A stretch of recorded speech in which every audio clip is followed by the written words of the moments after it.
Hey, so you have a game idea? Yes, sir, and I think you're gonna love it. This new game is actually gonna use a brand new chip internal to the cartridge called the Super FX chip. Super FX chip? What does that do? That sounds kind of expensive. It is, sir, and it's gonna be in a brand new game for our Super Nintendo that we are calling Starfox. Oh, a Super Nintendo Fox game using a Super FX chip.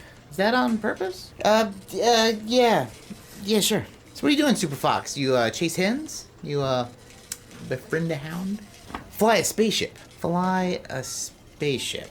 Yeah, Fox McCloud of the Clan McCloud. He flies a spaceship fighting all kinds of alien ships and tanks that are all under the command of this evil ape named Andros, who had James McCloud, Fox's dad, killed by his squad mate and so-called friend, Pigma Dengar. Not to get off subject, but in a game with Andros's and a guy named Pigma Dengar, James McCloud of the Clan McCloud. And Fox is out there trying to get vengeance, but also save the entire universe.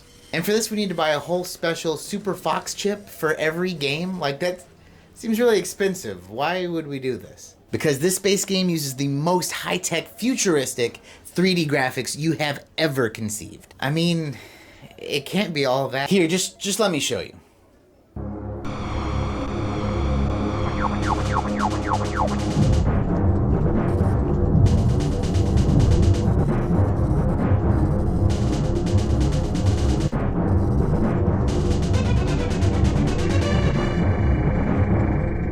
Holy f***. Oh, yeah. That's actual gameplay? Yeah. That wasn't you filming a real spaceship. That doesn't even make sense, sir. No. That is the most realistic thing I've ever seen. And graphics will never get better than that. How could it? Exactly. And hey, check out the takeoff sequence.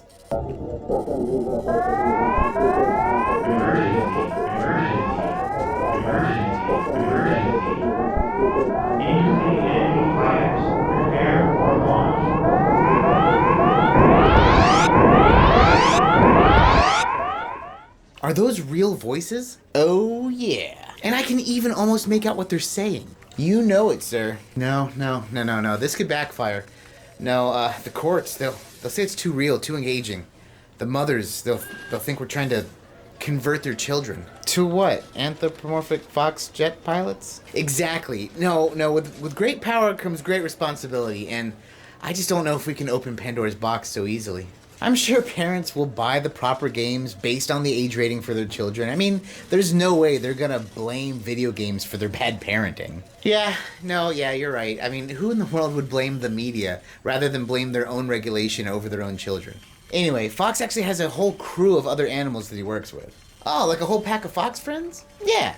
Except no, they're all actually different animals. Like what? Well, there's a rabbit named Peppy who actually teaches you how to fly. Oh, how does he do that? Oh, by telling you to do the same thing over and over again. And even if you're actually doing it basically correct, it'll never be good enough. Well, I mean, that sounds... And a frog named Slippy who's just always getting shot at. Well, he doesn't sound like a good pilot. And there's a real cool falcon named Falco.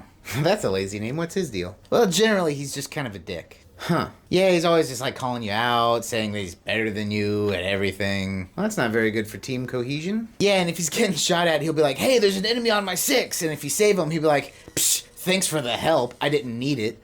But he just asked for help. Yeah, but he didn't need the help. Well, obviously he did. I mean, what happens if you don't help him? Well, he'd get shot down and die. And there's a dog general with a fun jacket. Well, isn't that something? So the game actually has you flying through different planets, taking different pathways and secret pathways through asteroid belts and all sorts of stuff. And all these different pathways affect what bosses you face. Ooh, what are the bosses like? They could be like spaceships or jet tanks or maybe even like a giant walking spider. I mean, Andros has some crazy stuff at his command. Oh man, with your ship being so small, how are you supposed to fight these things? Oh, you just wait for the bright flashing part and then you just start shooting at it? Oh, yep, that checks out. It's also why I'm actually not allowed at the disco anymore. Oh, that sounds concerning. It is. So how does this game wrap up? Well, after battling through all the planets and the asteroid belts, you finally end up at Andros's main mothership. Oh, kind of like Star Wars and the Death Star. Oh, almost 100% like that. Anyway, once you fight your way in, you have to get all the way down to the core. Oh, and it has some kind of like a giant ship or maybe like a massive robot to battle.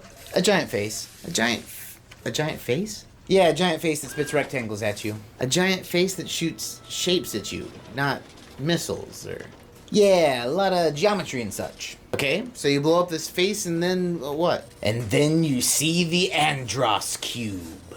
Okay, now we're talking. So what's up with this Andros Cube? It's a cube with pictures of Andros on every side.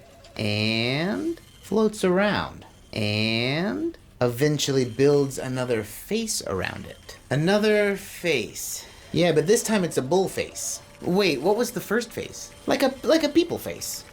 Like a man face. So you're saying in a universe full of animals, the final boss's first form is a human face. Turns out man was the most terrifying creature of all. But the bull face... Oh yeah. I guess it was the bull that was the most terrifying creature of all. So what happens after you blow up the bull face? You regroup at the last moment, meet up with your squad, check in, and then fly into the sunset. Sunset of space. Yeah. And where were your friends during this conflict? I don't know. Not important. In fact, where the heck are they in the rest of the game when they're not being shot at? Not important. Well, there is no doubt that this game is the most technically impressive thing I have ever seen, and will ever see. But I don't know if this Fox character is going to have the staying power we want. Hey guys, and thank you for watching another episode of Game Pitch. Like I said before, any game you want me to do, please throw that down in the comments below. If you like the video, please like it, subscribe if you haven't, stick around for more, and as always, my friends, take it easy.